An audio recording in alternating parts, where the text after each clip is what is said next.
Welcome to But Jesus Drank Wine. And other stories that kept us stuck. I'm Mead. And I'm Christy. And in this podcast, we'll explore the stories that kept us, well, stuck, wanting to drink and not wanting to drink all at the same time.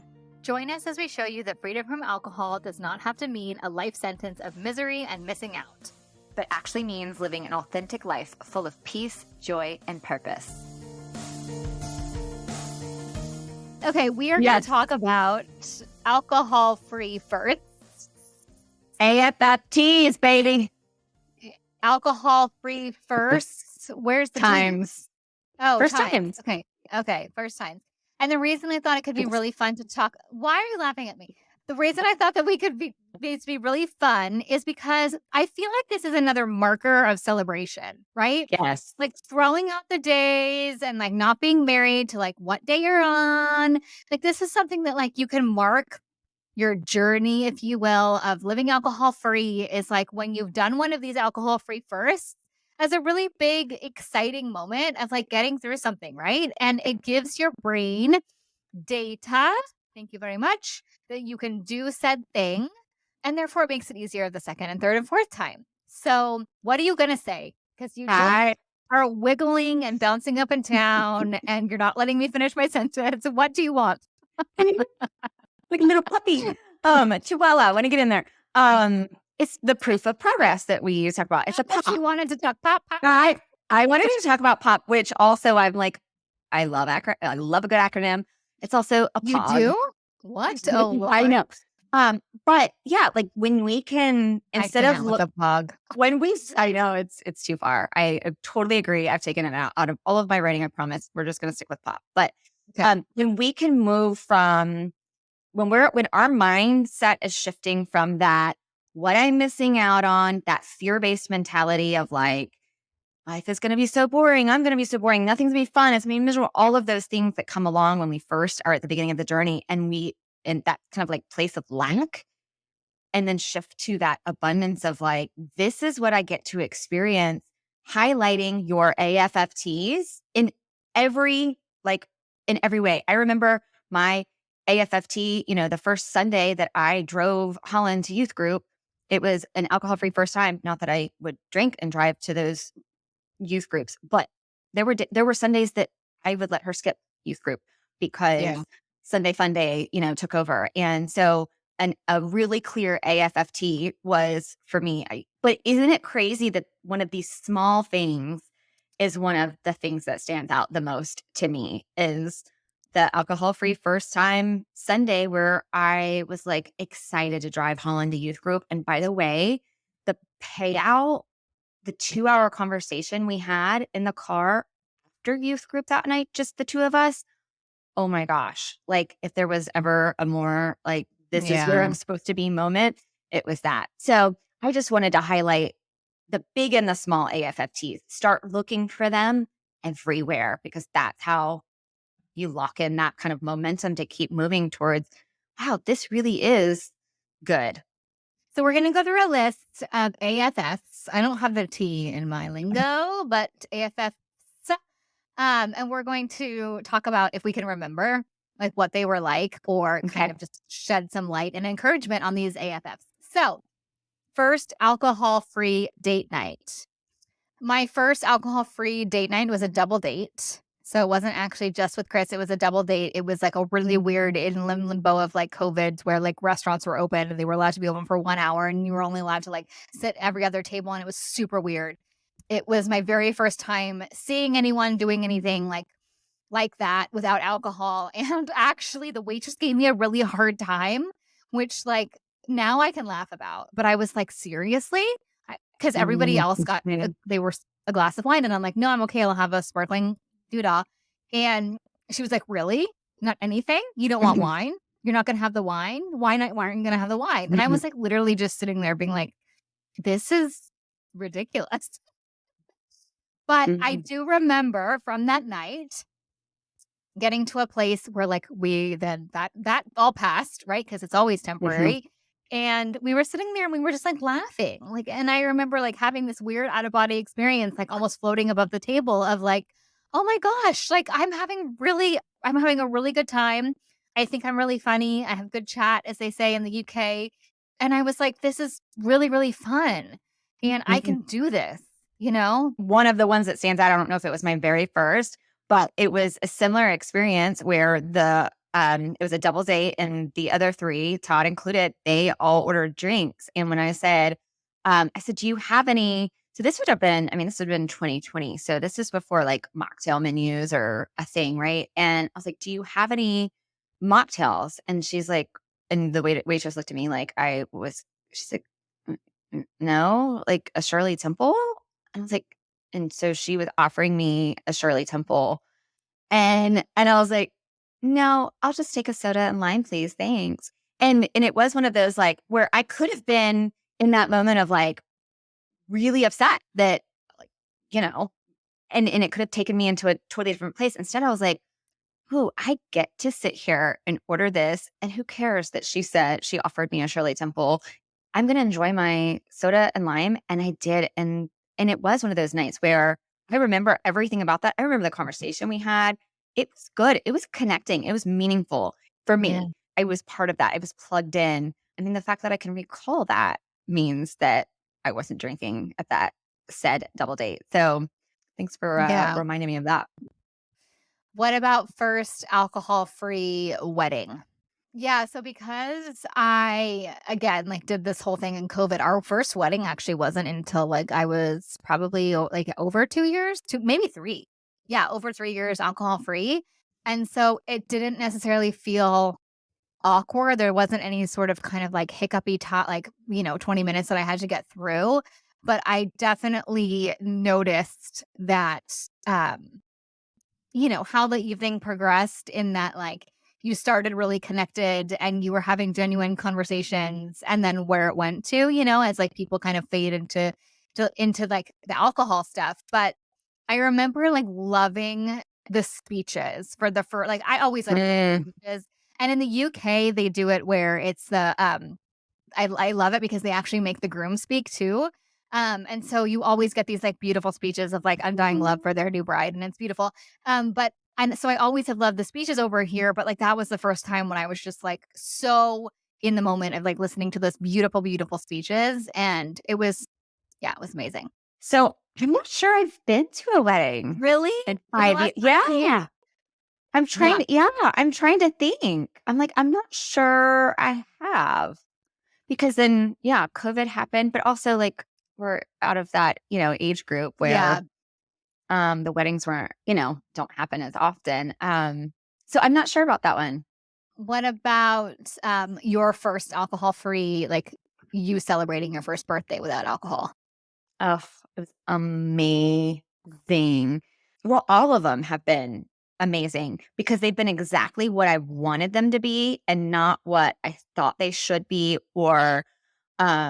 and not with the cloud of like I just remember so much stress leading up to my birthday where it was like, okay, like almost part of that like 10x kind of hustle that was okay, like this one's got to be, this birthday's got to be this. And we've talked about this before, I know, and it's a little bit off topic, but um, the way that when I was like stuck in that drinking cycle, or I don't know which came first, maybe it was social media influence, whatever it was, what everybody else was doing. If you didn't have this like big celebration and this, Instagram worthy way of doing it, then you weren't doing it right. And so there was all this stress leading up to my birthdays.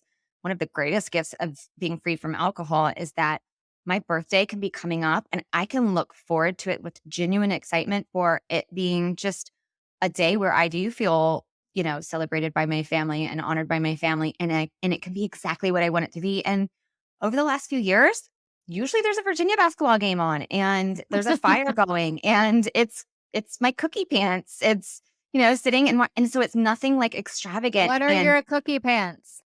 like pants without zippers and buttons, like sweatpants or leggings or Oh, whatever. okay. Yeah. I didn't know if you Yeah. had like pajama pants with cookies on them, in which Oh case yeah, no.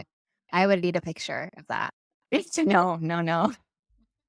No, like like your pants that you put on when you're like, "I'm gonna eat a We little bit call more." Yeah, whatever. we call them cozies over here. Yeah, comfy is, yeah.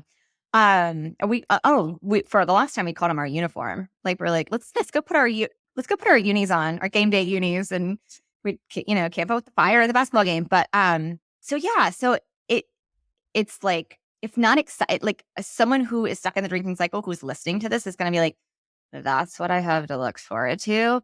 That's not going to sound that's not going to sound exciting. But let me tell you, the peace and the joy and the everything else that comes along with that. It's not about the thing that you're doing, so to speak.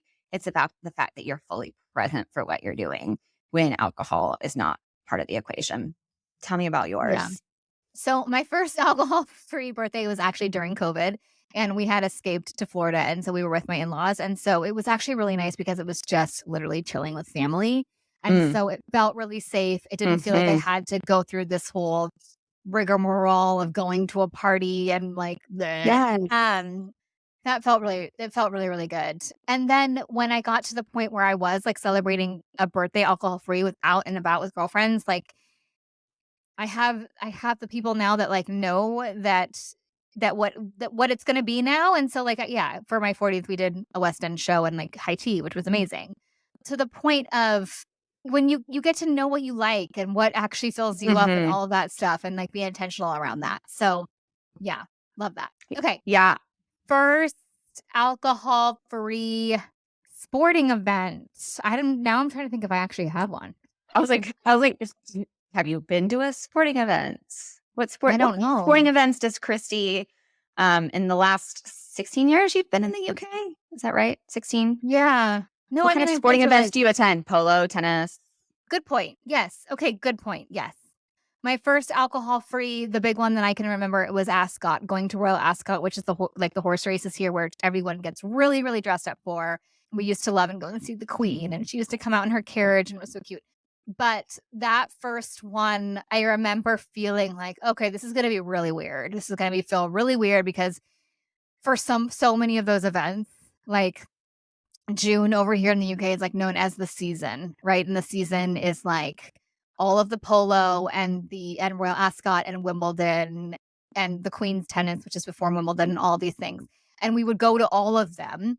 And I would never actually see any of the sport because I would be drinking in one of the like tents or the hospitality like areas or whatever.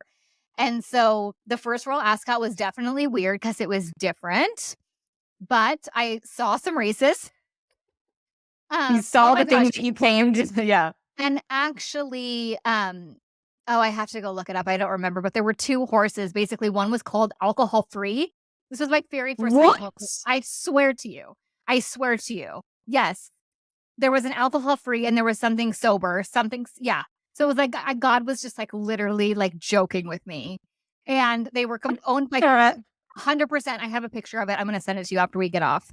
So anyways, yes, there was definitely an alcohol free. We bet on it. He came in like third. I won like 35 pounds or something. But so that was fun, but different, but fun. Well, what stands out to me about the AFFTs of sporting events, now versus when they were in the drinking world, is how long they are. Like, why do we have to go and tailgate for 100 hours before the game to get drunk? That, yeah, to miss the event, and that's what. Yeah, so much of. I went to college. I went to a fun party school and had a football team and all of that. And as I'm talking about, to Holland, as she's thinking about college in the next few years and like, what does she want in a school? And she's like, I want to be able to like go to the football games. I want to go to a big school where they have all of that. And I'm also like, I wonder what that was like because we didn't end up making it into those games. So I'm going back to college days. I'm going back to adult days as well, where it was the same thing, where there was so much focus on the tailgating and the leading up to that. Then I didn't really enjoy the event. And then I had to sit through these events that I wasn't really that into. Well, fast forward to now where I don't know when this changed, but like when you're talking about like college sports, you now can have like, this is something I noticed when we went to the basketball game at Georgia Tech a few weeks ago. They sell alcohol at the game. Mm-hmm. What do you mean? They always they haven't. No, colleges didn't. Oh, yes, they did at USC. They did. Oh yeah. They did back when you were there? 100%. 100%. Yeah. Which is why you would tailgate and you'd make it into the stadium, but then you would like not actually make it into the actual stadium. You just into the gates of the stadium by the concessions. And that's where you hang out the whole game. So yeah, so we would like smuggle our airplane bottles into the stadium because there was no alcohol inside the stadium. But that is something that I noticed is different. Anyway, all of that to say, to get back on track, what I notice is just, it's like I mean, I think it goes back to this overall theme of like enjoyment in the things that we're supposed to find joy in, but when we're stuck in the drinking cycle, we're robbed of. So the fact that I could be there for a basketball game and I can, hear the squeak of the shoes and smell the sweat and hear the, yeah, I mean, that's not exciting, but to be a part of it, not to be like on the outside of it, to be like fully present with it. That is something. And as a, diehard basketball, Virginia basketball fan, like that is exciting. And that is something that in the past, it's something that for sure I would have not been as present for. Not that I would have gotten maybe sloshed at those things per se, but I wouldn't have been as present for. So it makes everything, it's the technicolor that we talk about. It's like Yeah. everything is brighter and fuller and more amazing. So you don't need all the extra stuff because just the simple things are. So yeah, not to get all like, Yeah. cheesy, but responding to the heartfelt request from you, our wonderful, wonderful listeners, for a deeper sense of community, we are so excited to introduce y'all to the But Jesus Drink Wine community. Get ready to be part of an exclusive experience where you'll join a sisterhood of kindred spirits on a transformative journey of faith, sobriety, and personal growth. You'll gain access to our private community, a place where deep connections can flourish among women who share your aspirations of strengthening faith in Christ and breaking free from alcohol. But wait, there's more. We'll host regular connection calls to facilitate fellowship with like-minded gals, no matter where you stand on your alcohol or faith journey. Whether you're seasoned or just curious, you are very warmly welcomed here. Prepare to be inspired by guest expert sessions and engaging Q&As that explore the essential topics for your sobriety, faith, and holistic wellness journey. Don't miss out on securing your spot. Click the link in the show notes to learn more. We can't wait to see your beautiful face in the But Jesus Drank Wine community. No, and that's a perfect like parlay into alcohol-free first vacations, which we've had. We've done a whole episode on that, and so it's a good one. But like that is 100% how my first alcohol-free vacation was. I was able to actually enjoy the reasons that I was there for, which was to rest and connect with family and see a beautiful new place and eat delicious Greek food. And the thing that really, really helped me with that was just the setting of expectations in not focusing on the fact that it might be super awkward because we were traveling with another family who we've done a lot of drinking together. Instead of focusing on like the awkward, meal times that we were going to have together, what I was really focused on seriously was I just kept saying like, what if this is the best vacation I've ever had? Because I've never done it this way before. And it wound up being one of the best vacations because I got all those things out of it that I wanted to get out of a vacation, and nothing was dulled and there was no hangover on top, and I didn't have to take a vacation from my vacation after. And so that was a huge one for me because I was stuck on that whole like vacations aren't going to be fun without rosé or tequila for a really long time. Yeah. What about you? That's, identical experience almost of going on vacation with friends that we used to drink with and that same kind of like uncertainty of like how it would go. Like I knew that I had no desire to drink, but there was so much ritual in what we did on vacation together. I wondered how that would be different. And it was like this is what being on vacation is really for. So I came back from vacation and didn't need a vacation from my vacation. That for me, of all the alcohol-free vacations I've done now, that is by far the best part of being free from alcohol is that you could actually go on vacation and not need to come home and take a vacation. Like you actually can use a vacation for what it's worth. Cause then what are you even spending the money for? Like, and the time and the effort and all that it takes, it's just a relocation. It's not it's just a relocation. Yeah. When I was drinking, okay, I won't say like for everybody, but when I was drinking, vacation was a relocation. It was not a vacation. And so that was huge. And going into it with that mindset of like, what what am I going to get to experience here that otherwise I wouldn't? Like, so what have I been missing out on all of this time that I've been doing vacations with drinking? What is available to me now in that? And that is probably my most favorite, tactic for people, when I'm coaching someone through going into those first is like, okay, I want you to find like scavenger hunt style, find those things that you get to do or get to see or get to notice or get to pay attention to that otherwise you wouldn't have gotten to do, had it been different than drinking. So, Yeah, I love that. What about alcohol? First alcohol-free concert?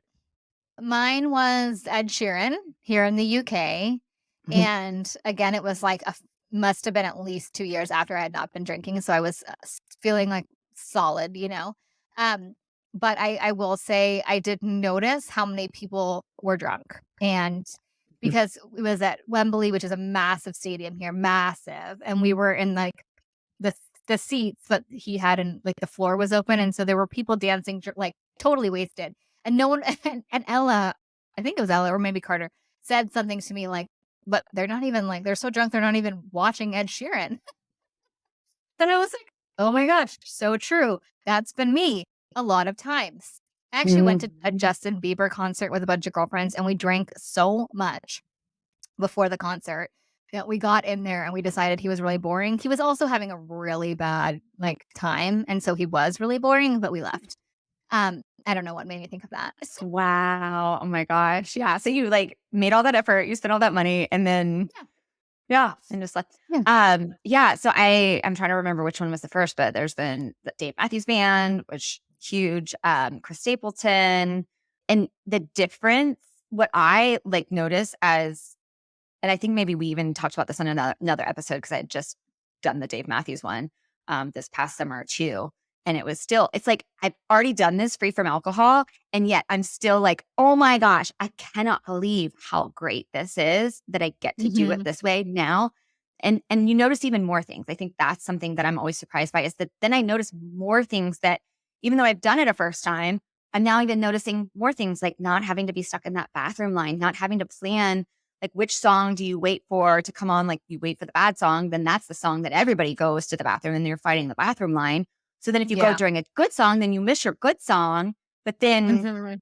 Yeah. like there was so I guess I keep coming back to like what is mostly different in these alcohol free, these AFFTs for me is just my ability to be fully present with what is happening. And that is something that is like worth everything to me. I can like notice everybody and how many I'm like, are people drinking more now than they were when I was like I'm talking about like Yeah. everybody around us. Is that just are they drinking more or is it just because I was drinking too and I didn't notice? I don't Yeah. know. But yeah, something I noticed. I'm like, wow, you're here and you're missing the entire show. But that was me. That was me Yeah. too. That, like, leads us into, like, first kind of alcohol-free. I don't know if you go to like, I know you do ballet a lot. But, like, Yes. first alcohol-free, like, theater or ballet, like, because Hmm. we're so blessed to be right near the West Ends, like, we go a lot, and Ella's a drama queen, so we go a lot, and I definitely remember, like, not only just enjoying the show Hmm. on a totally different level, but not getting to the place where I was, like, desperate for intermission because I wanted another glass of champagne, and I had, obviously would have always had a few before, and then you're desperate to pee and, like, then that rush of, like, "Can I get the drink and pee before the second act?" And by the time that all goes down, and then you're in the second act, and then you can't wait for the whole thing to be over, and so you're basically paying all this money to be having this beautiful experience to literally wish for it to be over. That is literally what it was like. And I just remember, I mean, I've been to like a bunch with Ella since, but it's just so much more enjoyable. And you can be in the moment and you can catch all like the funny one liners and actually be immersed in the experience. Actually, now that we're saying this December, was it my first? Maybe it was my second, like, watching the Nutcracker with her, and it was just, like, I got goosebumps, I got teary because I did that with my mom every year growing up, Hmm. and it was just, like, it was so special. It was so special, and I wasn't desperate to get out of there and have another glass of champagne, you Yeah, know? the Nutcracker in particular. So, my mom always took Holland and me, and then Lily Jot when she was old enough. That was like our tradition, and the season, it was always, in the middle of December. So it was the middle of like party season. And I can't remember a Nutcracker where I wasn't hungover so we would go to like a Sunday Yeah. show. And Yeah. I mean, the last one before I found freedom from alcohol, I remember being like, I don't know how I'm going to make it to this. Like, and this is Yeah. something that we look forward to every year, and it's a tradition and all of that kind of stuff. And now going, it's like, yeah, it's an emotional experience because of how beautiful it is and how cool it is, and not just because now LoJet dances in it, but I'm so lame. I keep coming back to the same thing here. It's like the full like senses, the full sensory experience that happens when you're fully in it versus what you Mhm. described, where before it was, like, okay, can I make it to intermission? And then, where are we going to go beforehand? Because I want to make sure I get a good glass of Chardonnay beforehand because I don't know what they'll be serving at the theater, but it probably won't be some of my favorite stuff. And so I'm going to pick we're going to pick the restaurant based on what kind of Chardonnay they serve. And then we're going to go to that. And then can I make it to the intermission? Can I time it to do I get the drink before I go to the bathroom, or do I go to the bathroom first? All of that noise, like even if we're not aware of that going on, that is happening perhaps in the background. And that is what is pulling our attention away from being able to be fully present. Not only just the fact that alcohol is a number, it's a desensitizer. So there's the numbing effect of that, but also just the distraction of all of that noise. It just makes such a difference, Yeah. being on this side of Yeah. it. I love that so much, and I feel like the living actual life in presently, but, like, in that technicolor kind of, like, way is one of those things that you cannot explain to anybody, right? Like, it's something that you definitely Yeah. have to experience. It's like the when you stop drinking, you have all this mental real estate that comes back to you, and you have mental peace, and you get your joy, like, these are things that we can, like, talk about till we're blue in the face, but unless you experience them for yourself, like, it Yes. is really, really magical.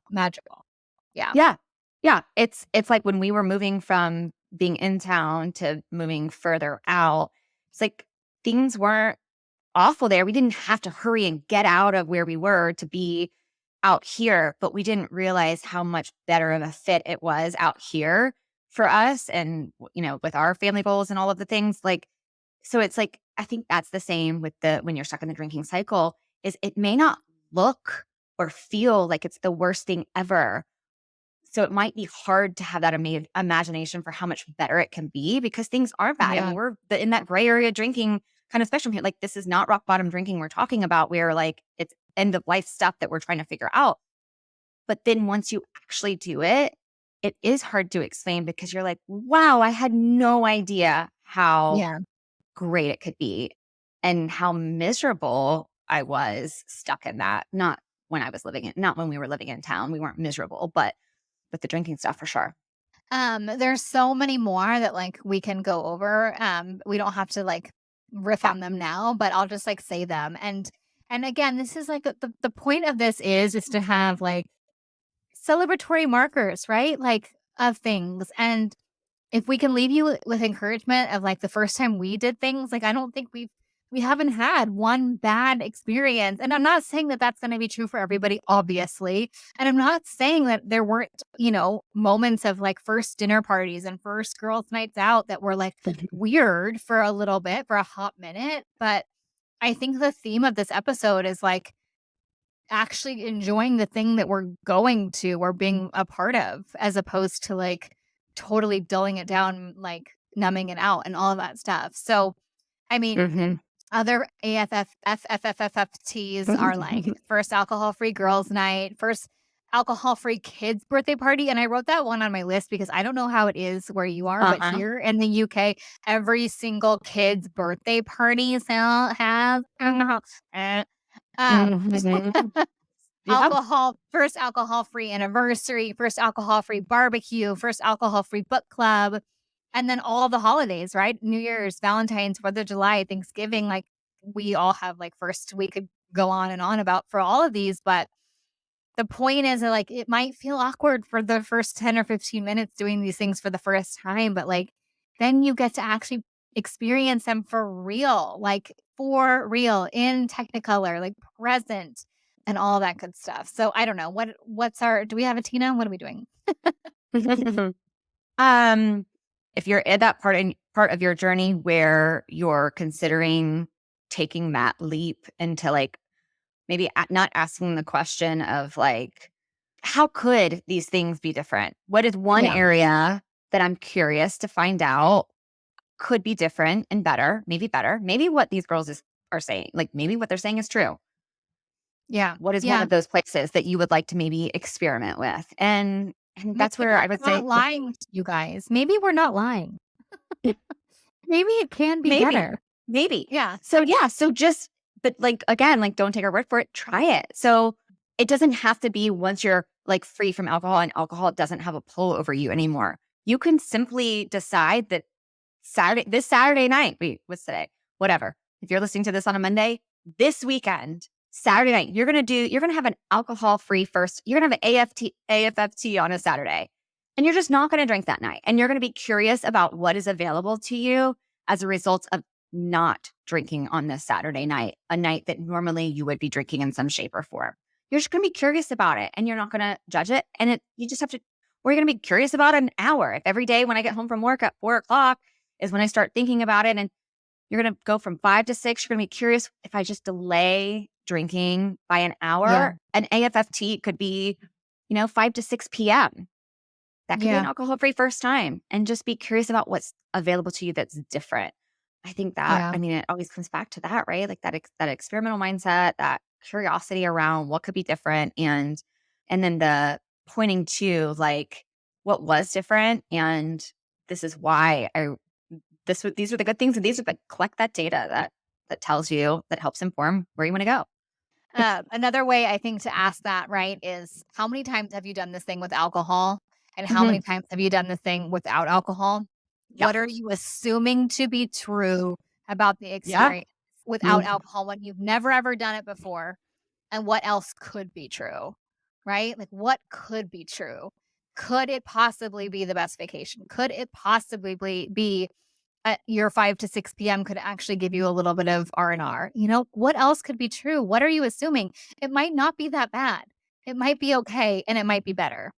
It might, it may not be best. I mean, that'd be great if it was, but it might just be better too. And that's what we're looking for, the difference. So I love the way that you worded that better. So let's scratch the first Chinese, Hina, and let's focus on that one. I love it. That's good. That's good. No. I think that's really, really good. Really helpful. All right, my beautiful friends. We will see you next Monday. See you next week. Bye.